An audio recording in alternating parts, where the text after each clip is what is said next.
மணிகண்டன் என்போம், பந்தளராஜன் என்போம், பம்பாவாசன் என்போம்,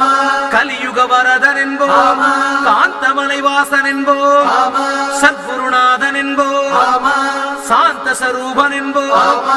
ஆனந்த சித்தன் என்போம், ஹரிகர சுதன் என்போம், ஈசனுக்கு மகனாம்,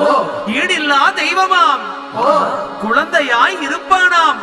பக்தர் குறையை எல்லாம் தீர்ப்பானாம், ஏழைக்கு அருள்பவனாம், நம்ம குல சுவாமியாம். அப்படிப்பட்ட சுவாமி ரொம்ப சிறுசையா,